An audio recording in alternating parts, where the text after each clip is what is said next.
Well, if you already have let me put it this way: if you already have the answers to the questions, then no, don't ask me that.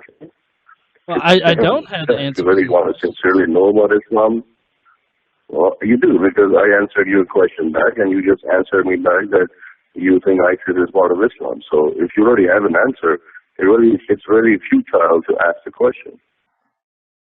Hello, I'm John Gleason, the Godless Engineer, and today we are calling 877 Islam.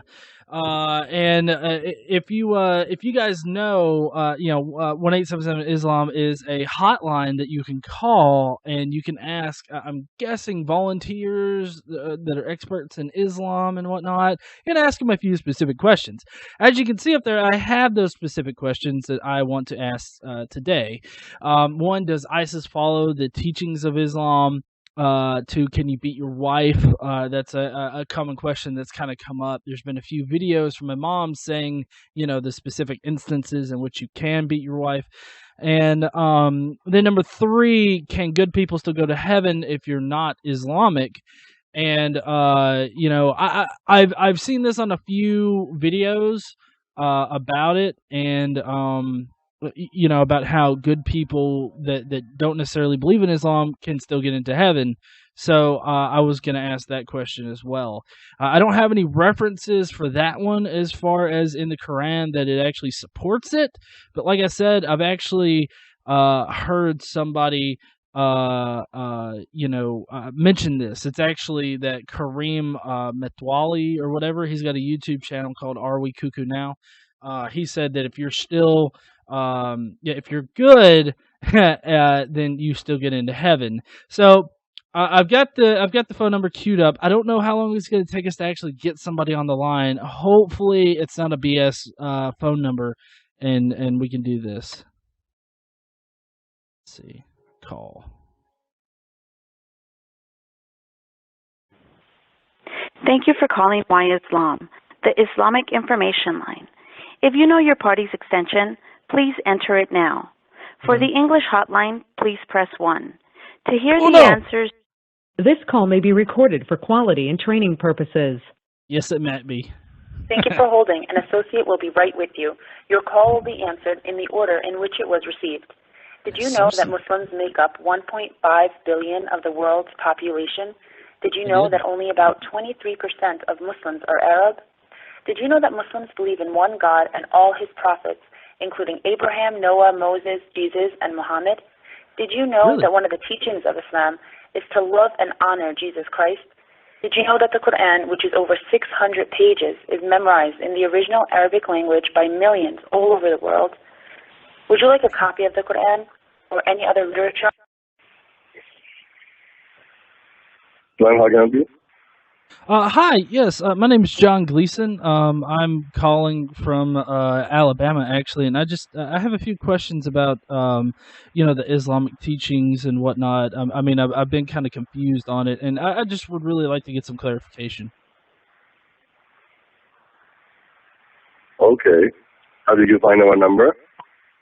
Well, pretty much, I had questions, but I don't have any Muslim friends around my area or anything, so I just typed in not Muslim, but Islam hotline or something like that into Google, and it brought it up. Oh, okay. Great. Good. And is it the first time you're calling us? Yes, it is. Okay, great. And you calling from home or work or cell phone? I'm calling from a cell phone. Okay.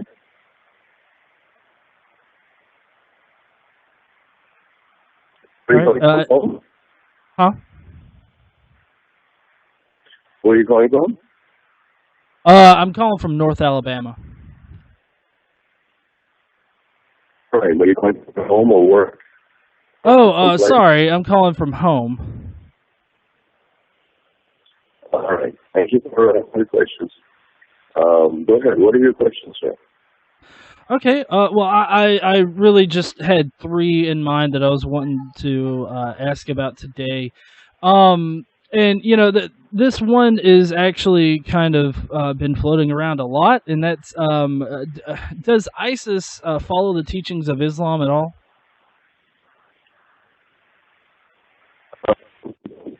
You know, Oh, I'm sorry, sir. You're breaking up on me.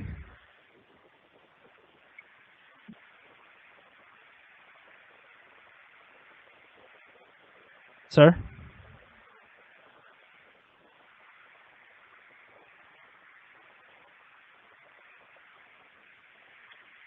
Hello? hello. Hello? Sir, can you hear me?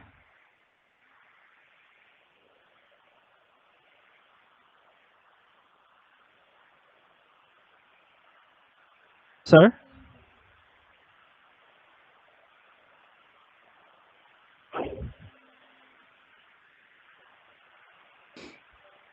Sir, can you hear me?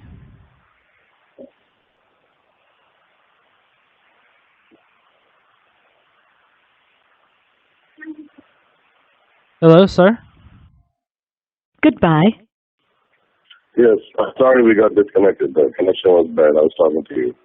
Okay. So go ahead. What was your question about Islam? You said about ISIS. Something about ISIS. I heard. That's all. Yeah. I was just asking if ISIS follows the teachings of Islam. Not at all. Never, never. Because they're actually killing more Muslims than non-Muslims. So that goes to show you they're not following Islam. So Well, in fact, well. I mean, I get that. I'm sorry to interrupt you. Go ahead.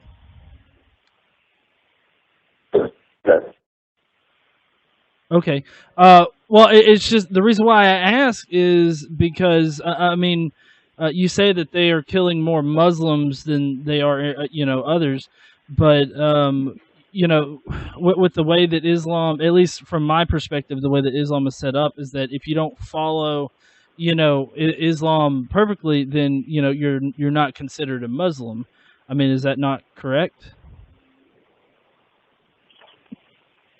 Well, the other thing is they're not following the teachings of the Quran.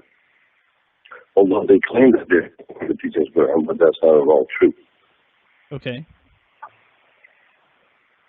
Well, I guess I'm still a little confused because, like, there's several stories, in the Quran about how Muhammad, he was ordered by Allah to go in and like kill 800 Jewish males and behead them, tossing them into trenches, and then would get the women and children and were parceled out, as slaves for like sexual servitude and for labor.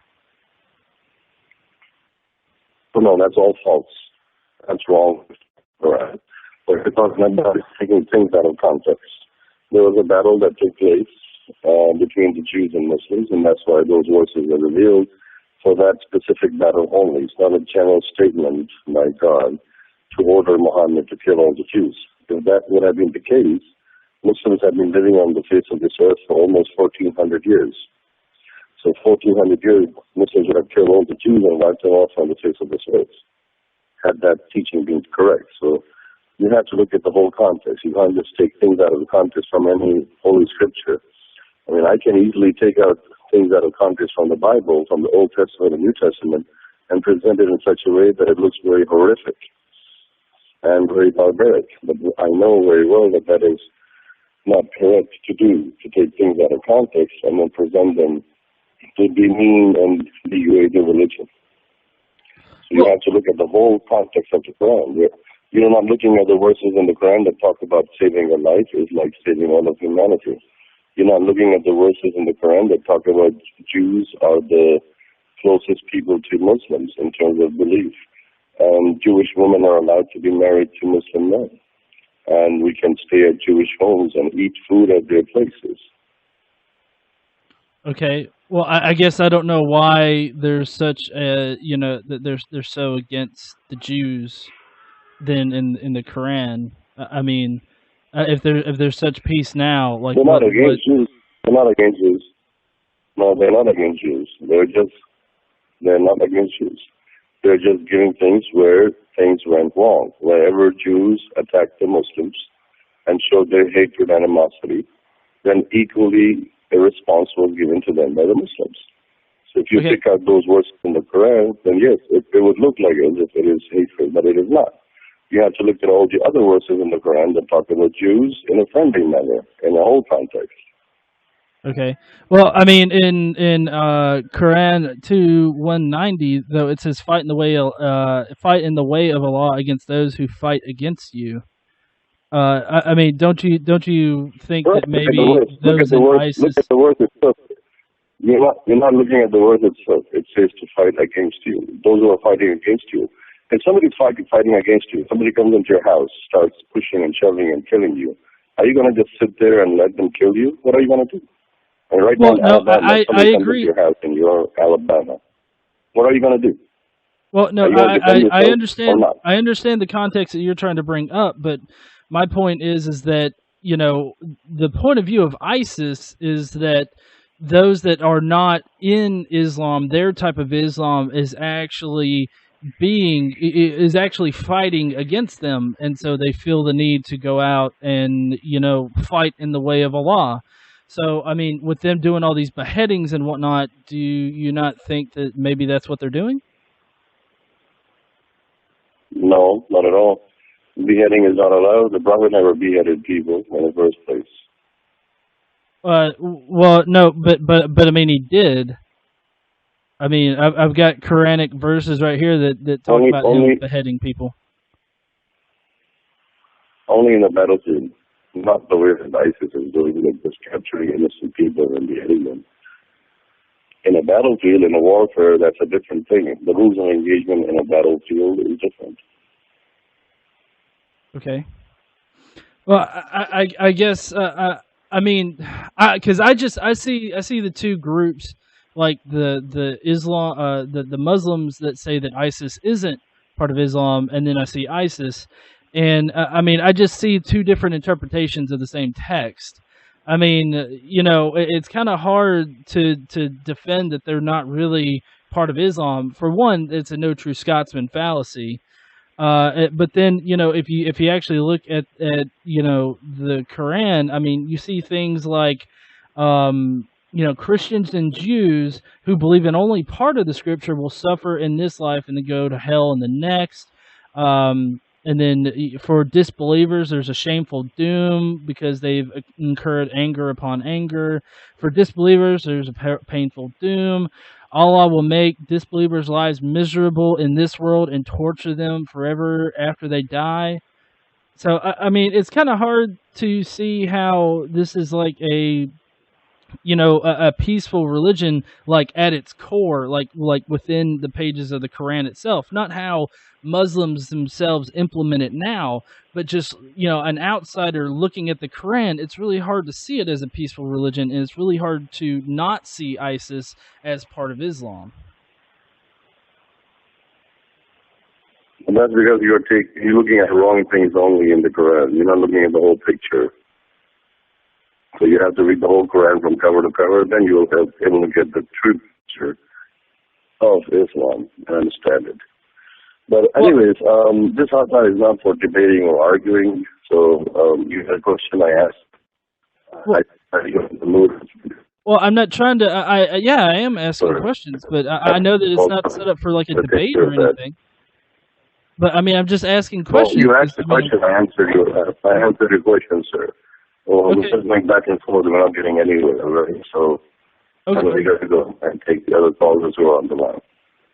Well, I mean, I had a couple of other questions. Can I ask them? I'll try not to go off on tangents again, I guess. Well, if you already have let me put it this way: if you already have the answers to the questions, then no, don't ask me that. Well, I don't have the answers. If you really want to sincerely know about Islam, well, you do, because I answered your question back, and you just answered me back that you think ISIS is part of Islam. So if you already have an answer, it's really futile to ask the question. Well, no, I don't think so. Because, I mean, you have one interpretation of Islam, and then other people have another. There are many other hotlines. There are many other hotlines. You can call them. They can probably satisfy you. But we're not here for that purpose of arguing and debating on this hotline. Well, Okay? Thank you so much. Have a good day. Goodbye. I mean, I don't know, guys. Was I being too persistent? Andrew says this is one of the best live feeds ever. I mean, I think I was bringing up good points, right? I mean, I was telling him why I'm disagreeing with him. Not at all. Not at all. Not at all. He said that there's other hotlines out there. I don't know. With this first one here, and that's Alif Lam Mim. Many surahs start with these 3 Arabic letters.